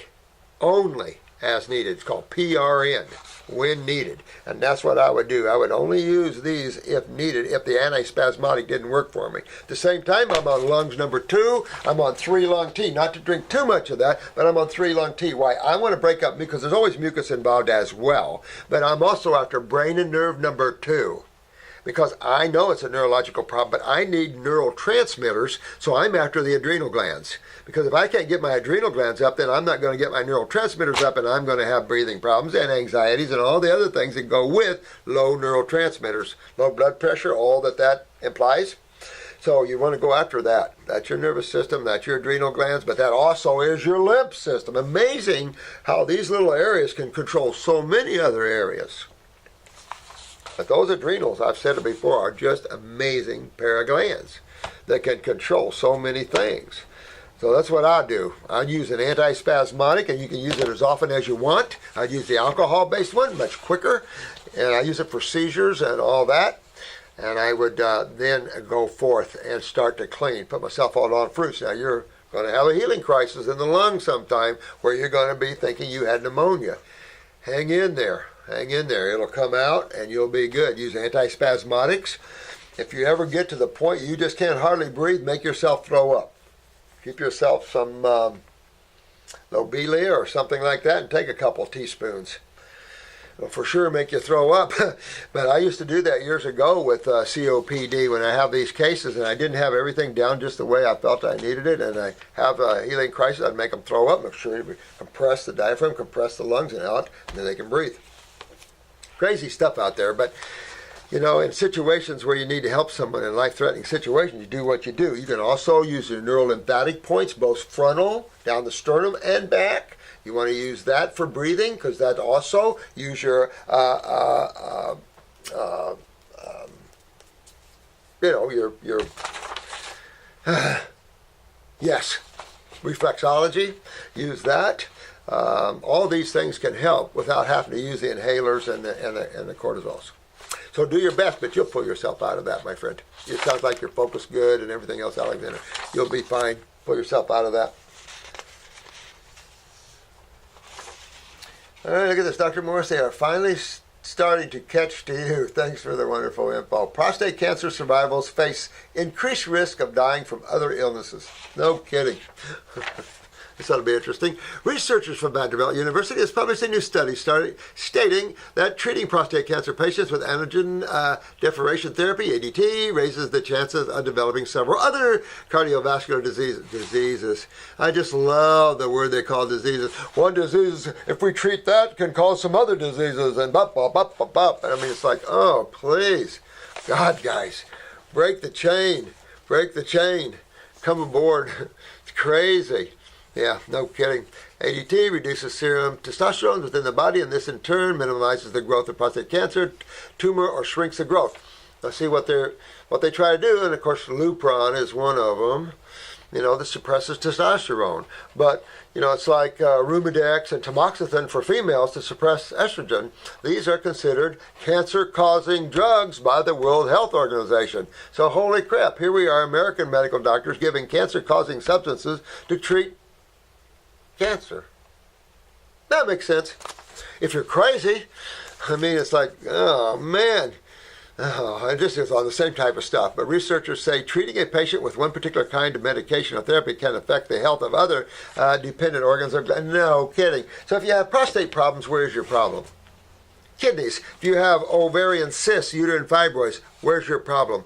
Kidneys and adrenals. Yeah, I mean, we're still looking at the effect when we're looking at the prostate. We're still looking at the effect, because prostatitis and prostate cancers is all different levels of acidosis, isn't it? One extracellular, one intracellular. Inflammation on the outside, deterioration on the inside of the cell. You don't keep acids. You don't hold stool or urine forever, do you? No, you want that out of your body or you're going to get kicked. Same thing, same thing. So I'm glad you're aware of that. Thank you who sent this to me. Appreciate that. U.S. Centers for Disease Control and Prevention, CDC, said about, I love those guys, dishonest as hell, said about 610,000 patients die from cardiovascular-related problems every year. Isn't that stupid? That's a little over 500,000 people die each year and didn't even have to die. I mean, that's all stupid stuff. Probably from the treatment of course. So they're relating prostate cancer to cardiovascular problems. How is that related? The lymphatic system, absolutely. Because when you're looking at occlusions anywhere, you're looking at the lymph system interstitially. Now wait a minute, there's only 2 cells thick. Absolutely. Absolutely. And over half of these are men. No one is simply a prostate or a heart, and the treatments we use to treat one illness or another can directly affect the well-being of other parts of a patient. You know, who is this? Is this a girl? Yeah, it took a female to come out with that. It took a smart female, a smart woman to come back and say, look, man, you're sleeping. Yeah, thanks for that. Thanks for that. But just remember the kidneys are that's your board. That the kidneys and adrenals, that's your core. And everything springs from that, lymphatically speaking. Everything. And of course your skin's involved with this big system as well. Has to be. Because of the 37.2 trillion cells that we now have instead of the 100 trillion or the 80 trillion or whatever, they all need some good loving. They need to be able to eat and poop correctly. Thanks for that. I love this. This is good stuff. We're going to put that up on our website.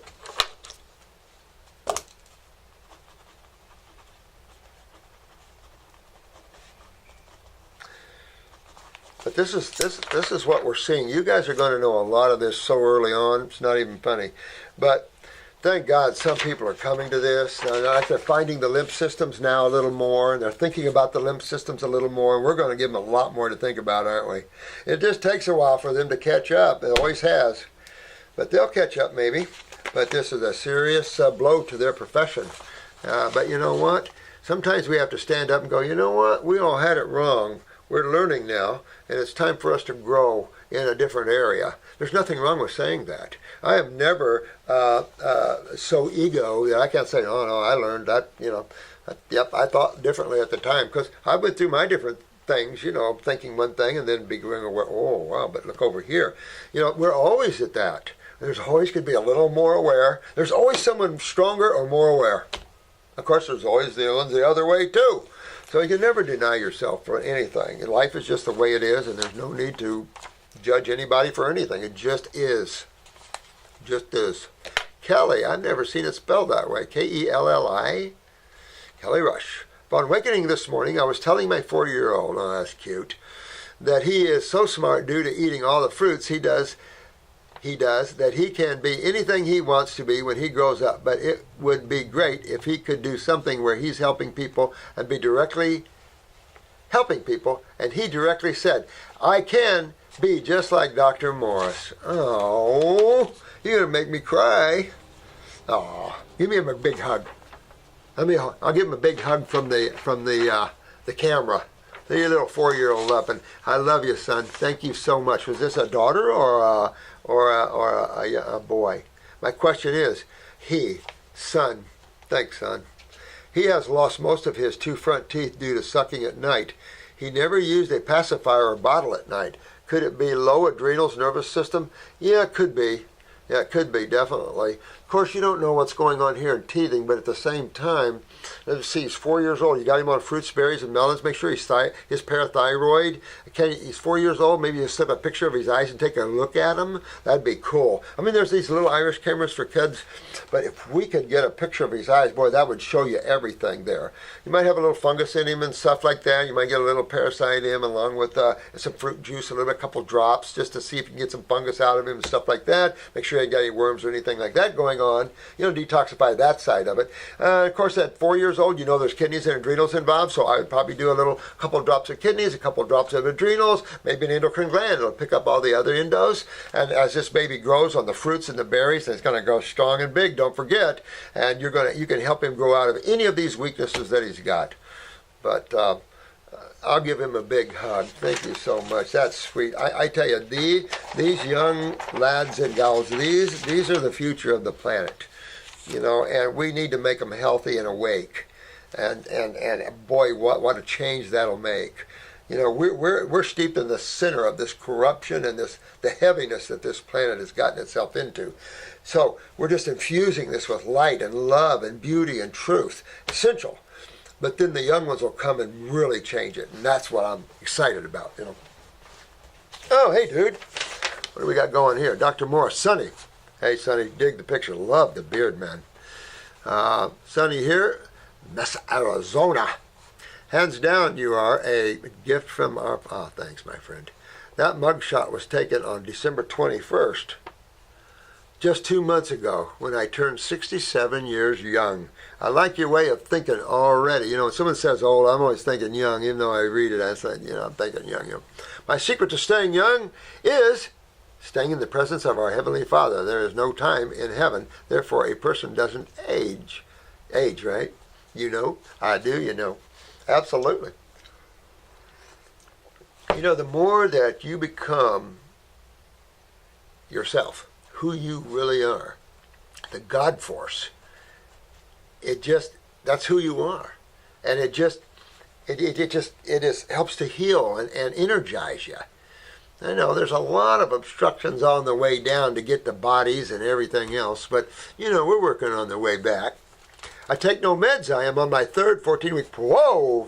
He's on his third 14-week protocol. But sometimes that's what it takes to knock the body back to health again. I did my first one 2 years ago, my friend. Dr. Marcy has been a great soul blessing for me. So oil pulling for the teeth, good or bad, and why? To see, brother. Oh, By His grace, Sonny. P.S. I coined this saying many years ago. Freely I receive it, freely I pass it on to you.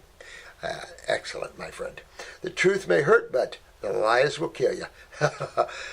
You got it. The truth might hurt, but you know what? You can't let the truth hurt. The truth is what it is, and embracing that, you pull yourself to righteousness. You pull yourself to being the beautiful one that you are, but the individual one that you are, because there is endless amounts of activities to be involved in, interplanetarily speaking. What a long, strange trip it's been, bless you all. Hasn't it, my friend? An interesting one, huh?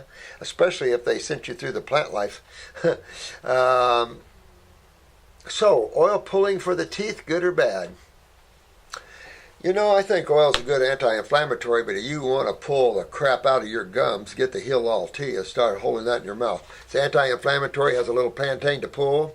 I've used that for all types of problems in the mouth. Oil pulling, there's not a lot of astringent value to oils, in my opinion, to be honest with you. More anti-inflammatory. You want astringents, use lemons in the mouth. You want astringent mucosa, and you want to move the acids instead of having them go through the lymph system as much, you have to astringe. And oils are not astringent as well. So I would use the Heal-All tea. It's what I designed it for. I use it for abscesses, cracked teeth, and everything else, and start to pull and get the teeth back in shape. You know, make sure your mouth is always alkaline. And if you're not alkaline, even off of all foods, and you're acidic, you know that's your lymph system. Totally lymph. But love you, my friend. Thank you much. Thank you much. Yeah, the trip is interesting all the way. This is just a little piece of that trip, you know. Oh, let me see what we got. Magnus.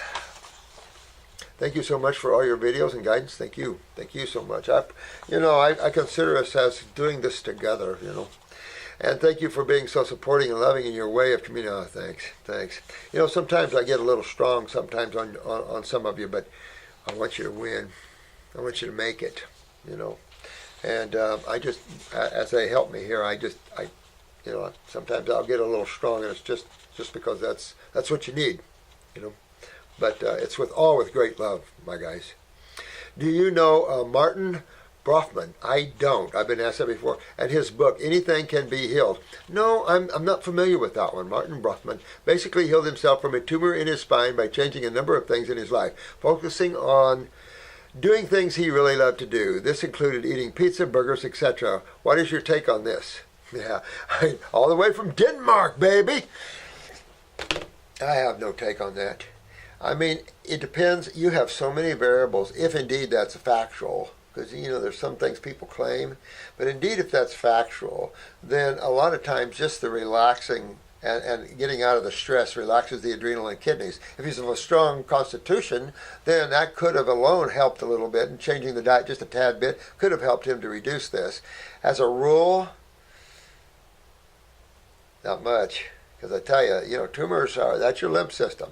And they can come out easy as you form them if you reverse why they're formed. In other words, as you lose the ability to filter in your kidneys and sweat, you'll form them. As you increase the ability to sweat and filter, you'll lose them.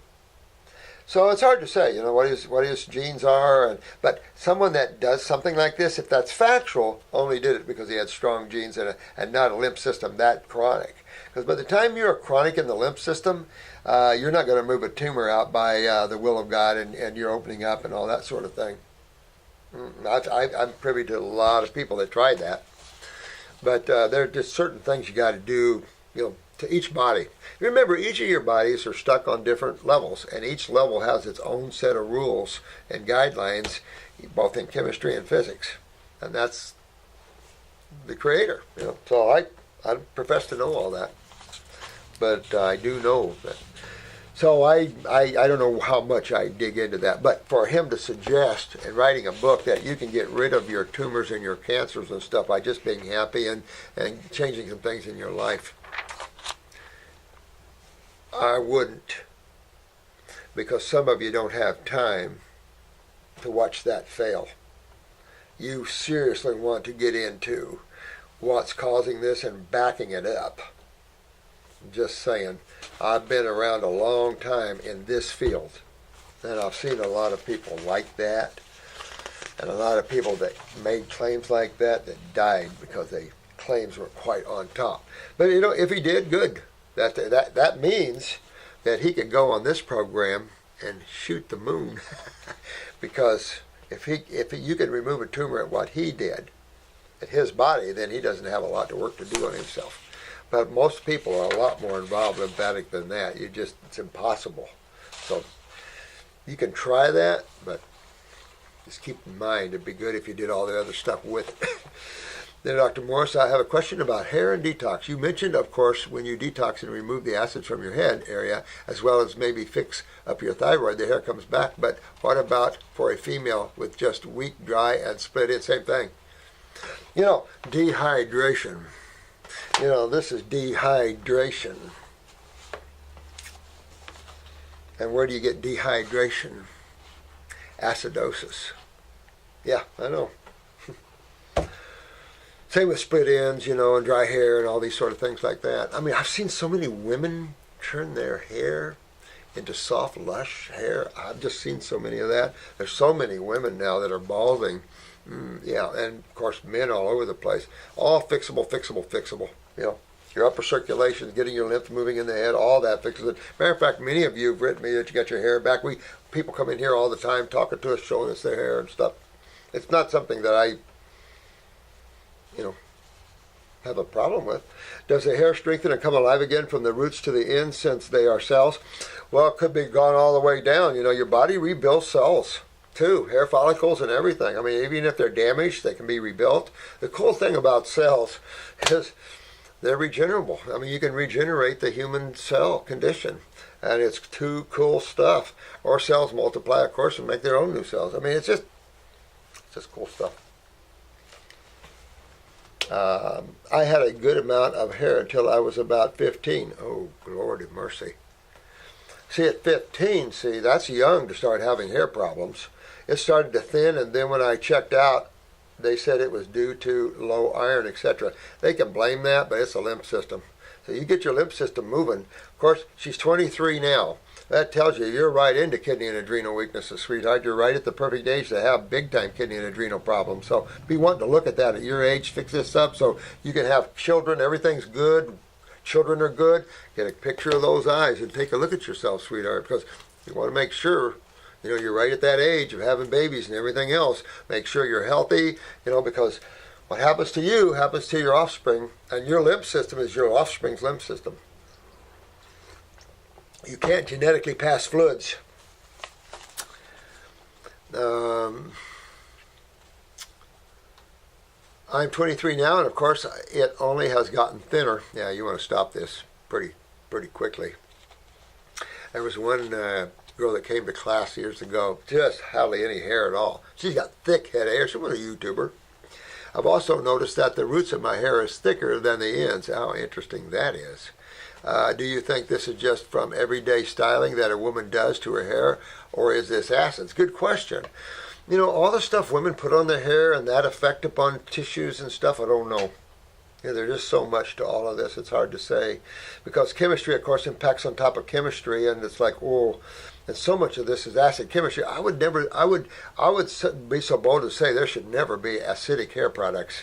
Let's be that bold and say that. Perms and stuff are so acidic, of course, that we were talking about that. I was talking about that with some beauticians the other day, that brain cancer and MS is just tops in beauticians that work with perms and stuff. Bad stuff. Bad stuff.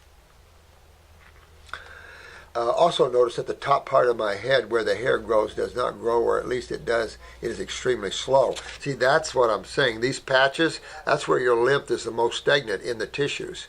So, and that's where it's not allowing anything to grow. It's closed off that area, and it's suffocating that area with inflammation and acids, and then it'll be the cells. So this is just typical how the lymph is, and especially in genetic weaknesses. You can see those in the iridology class. Remember, we were showing you guys the lymphatic wall, if you will, of the genetic weaker tissues. When I get this book written on it, I'll have more of that in there. Iridologists know much about it here on this planet, but we'll bring that out. It does extremely slow, where it is the mid-shaft down grows normal. Is that maybe because of the different toxic lymph levels in my head? It's possible. and that you have low growth factors, absolutely possible. But by the time you get up in the pituitary, you get into the growth factors, and you start cleaning all that up because you're up in the pituitary hypothalamus area, you're into all the growth factor areas, you're into all those things. That can put an impact on hair growth as well. So you're basically getting to all these tissues and hormones and steroids and all this stuff throughout the body and making everything well and healthy again. Therefore, everything starts growing appropriately, catching up with growth appropriately. Those things that are small gets normal again. Those things big, they might stay big. I don't know. Oh, but interesting stuff. When a woman detoxifies fully, should she expect thick hair always? I don't know how thick. I'm going to say normal hair. I'm going to say thick hair is also aberrated. I had real thick hair, but I had a lot of sinus and mucus from all the milk drinking.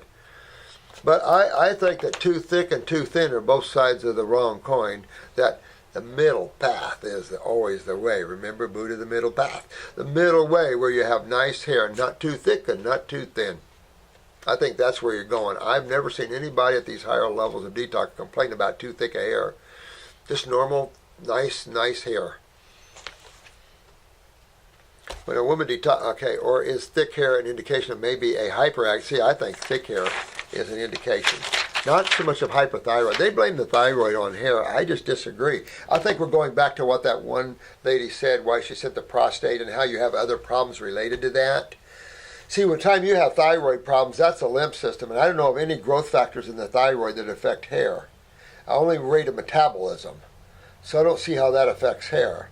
You'd be more near itself up into the pituitary area and the like, than just the natural blood and lymph flow to the hair follicles itself.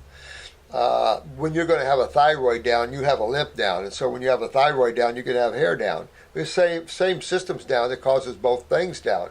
But to blame the thyroid for losing hair, I don't see in the anatomy and physiology of the thyroid where that takes place. If you find that, let me know, because calcium utilization would be of the parathyroid, and you could, excuse me, you could link maybe a parathyroid weakness where you have low calcium to maybe stunted hair growth. That maybe. See where I'm getting at? So I would definitely want to think that, because you're right in the whole mix of parathyroid, thyroid. You're all in the mix here. Everything's involved. By the time you're lymphatically involved here, all 37.2 trillion cells are involved. No, I think I read the same thing. I get National Geographic at home. I think I read the same thing you did of the 32,000 cells, but I'm not so sure National Geographic has that correct. But I do appreciate National Geographic. There's no question about it. But I think not everything everybody has is correct. You know, some of our stuff might be off some places, and when we find out where, we'll correct all that. But we've got a good way home, don't we? Yep. Not everything's perfect, but we will, and you guys will learn more and find out more, and you guys will write better books, and things will grow, and that's how it's supposed to. Yep. Ashley. All right. Ashley, I think I may have a gluten sensitivity and or candida. Not sure. I have keratosis pitheris. I never could pronounce that quite right. On my upper arms and legs. I have one patch of ringworm on my arm a year ago. Did you really?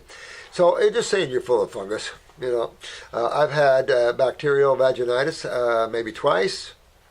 Yeah, that bit bacterial though. Let's talk about that. Constipation sometimes, flatulent frequently. I have frequently sweet cravings. What's wrong with me? Thanks, Dr. Morris. Not much, honey. Think about this. Well, not much that I see here. But okay, so let's look at this. I'd highly recommend that you get the Heal-All tea. And you can drink it, but I want you to douche with it. Make it into a pretty strong tea. Let's say 4 teaspoons. I say 1 teaspoon for 3 cups of water. And make yourself some skin, boil it up, and then let it cool down to skin temperature. Get yourself a douche bag and go douche with it. 1 time at night for 2 weeks or more. Clean that vaginal wall. I made that tea for these problems, but specifically for atypical cells, because that's where, if you're not careful, you're going to start going. Bacterial, okay, it's just that the fact that you are oozing proteins that the bacteria is trying to break down for you. That's not the problem. The problem is your lymph system vaginally, probably, and be careful about ovarian cysts, uterine fibroids, endometriosis, things like this with this whole thing going on as well.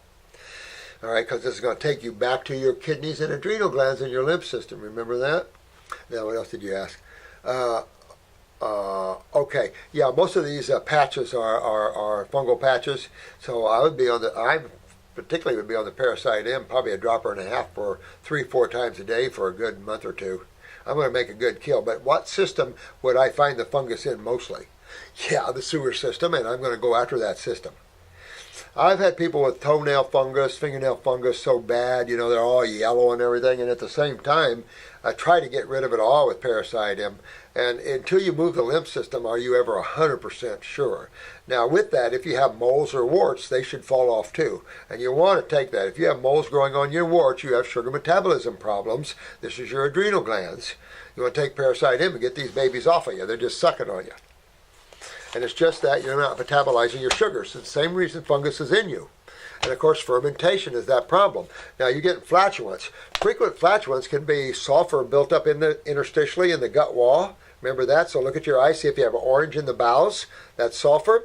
Or you could have a pancreatic weakness where you have low digestive enzymatic action. Therefore, fermentation or putrefaction is causing that. Or you're combining your foods wrong. You're putting protein and starches together and or fruits on top of other foods. And you're going to always get flatulence with that because all that creates fermentation and putrefaction. So you want to take a look at all that. See if you have sulfur in your gut. If you do, you want to go after your gut anyway. You want to make sure you're digesting your foods properly. You want off all proteins anyway. So take care of those things. Constipation, sometimes, you want to clean yourself up. Get all that cleaned up. Get your adrenal glands up so you get more neural power to the GI tract. And start making things. The sweet cravings is all fungus. That'll all go away. Nothing's wrong with you. You just got to fix a few of these things. But remember the eye picks, because that way you can see your inner world of wellness. And that is worth $1 million because there's nothing like it. And then you can see your own lymph system.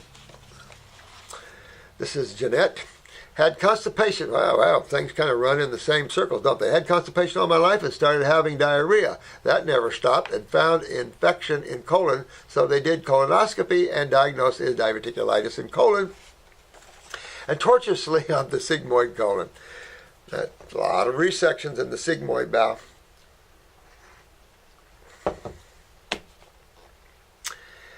And can't find out why I'm in so much pain and continue diarrhea if I go to bathroom and not go at all for up to 3 days or more now that infection's supposed to be gone. Need help because they want me on lenses. I have tendinitis and headaches also. Jeanette, honey, you want to start detoxifying your body. Your whole body. Don't just try to focus on one thing. Because if you guys just focus on one thing, your success is minimal. You want to focus systemically, or at least on systems, because your body's divided up into systems. And so you either want to focus on a whole system, like the lymph system, or the digestive system, or the nervous system, or whatever. But your focus needs to be systems. But for me, it's systemic body work. You want to focus on it all together, and you'll be totally successful and a happy camper in a fraction of the time. Like someone said here, you go after one little thing and one little thing and one little thing, it's going to take you forever and your success is way low. So, if you have diverticulitis, what is that? That's by bowel pockets, right? That's inflammation of the bowel pockets. Why do you have bowel pockets? Take a look at your parathyroid gland, and I think you might do a little work on the parathyroid gland, coupled with some bones formula. At the same time, you want to get in and clean your bowels out. So you want on stomach and bowel, I dare have to say that if you're constipated like that, I would start out with stomach and bowel number 2. Now number 2 will give you a little nudge. And if you've been through some bouts of diarrhea, okay, but I would do number 2. 2 TID, that's 3 times a day. That's what I would be doing. Seeing how that's going to fix me up. the same time, I'm going on my other herbs. I'm going on my kidneys. I'm going on my adrenals. I'm going after this because if you have stagnation of lymph in the gut wall, it makes the gut wall harder, suppresses neurological function, and other peristalsis. That also means that you would have to have a kidney and adrenal weakness, and the adrenal glands produce neurotransmitters that turns on that nervous system. So you're back to the kidneys and adrenals again. I can take you back to kidneys, adrenals almost every time, and especially the sweetheart adrenals with different areas of the nervous system or whatever, different steroids and things like that. Not all the adrenals are fixated on the lymph system. You got all your minerals are utilized there except calcium. You've got your sugar metabolism. You've got a lot of things going on there. Then you got your neurotransmitters and the autonomics. So you got a lot going on in those adrenal glands, not just kidney work and not just lymph work. So, but it's interesting that it hooked it to them because you have to work on them both to be successful. And you have to work on them because the adrenals go, the kidneys go, the lymph goes.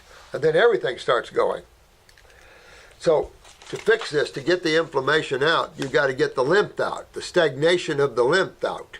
That weakened your bowel wall, sucked the calcium out, and made a pocket because probably you have a little parathyroid with that. So you want to clean up the gut. You know how we do. We use GI tract formulas. We use the GI broom. I would do that. Start cleaning. Open up the kidneys. Get my bowels working because you don't know what's going on there. You might want to get your eye picture instead of colonoscopy. I could stick a camera up a garden hose and see nothing except maybe some hanging polyps. But if I have a 360 degree camera that sees all of it,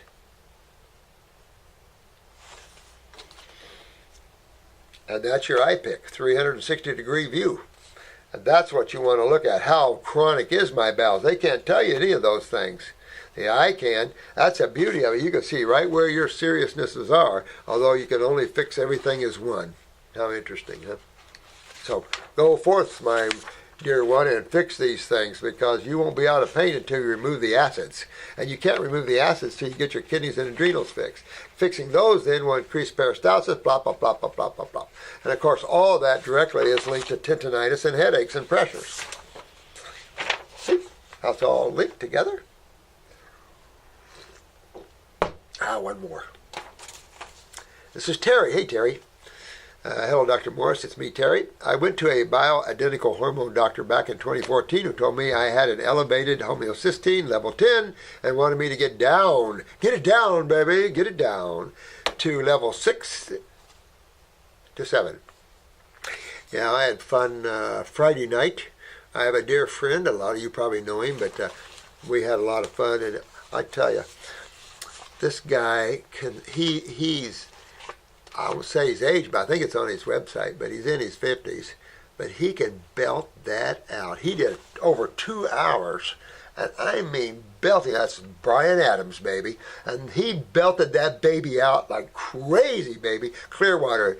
He's in Tampa Saturday night. And so we had fun. He's a good guy. If any of you know Brian Adams, he's such a love. He's such a great guy. And his mom is 88 years old. I mean, it's just incredible. We had a great time. But man, he's been on Raw. He went through our programs a few years ago and never looked back. He's a raw eater. He's just, he looks good. His voice is tearing it up. My God. Cool stuff.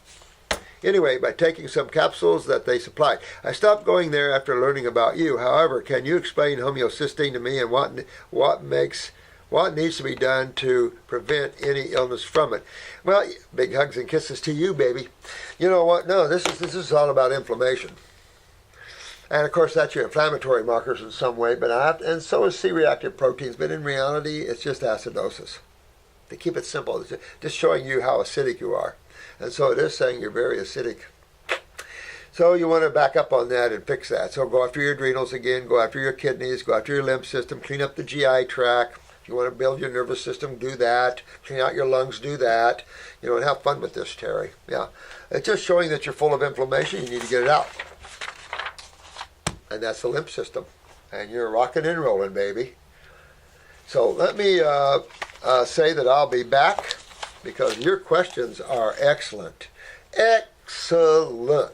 I love that. But we'll have hours to spend together coming in, and maybe Chris can get this up in the morning sometime, but he's got to, well, I'll get Drew to start time stamping this and get this to you. And I have all week to work with you, so thanks for hanging in there on us. I love you guys. It's been a hell week. Last week was so busy I couldn't even see straight. But it was fun. The class was fun. The iridology class was fun. I had fun with you guys. We were a good class. And we were able to cover all our subject matter. But we still could have used more protocol time. One of the things we do there is I put up an eye picture and I give you a questionnaire that is filled out. And now you've got to tell me what you're going to do with that person. And all you have the eyes in the questionnaire. Fun stuff. Love you guys. See you next video.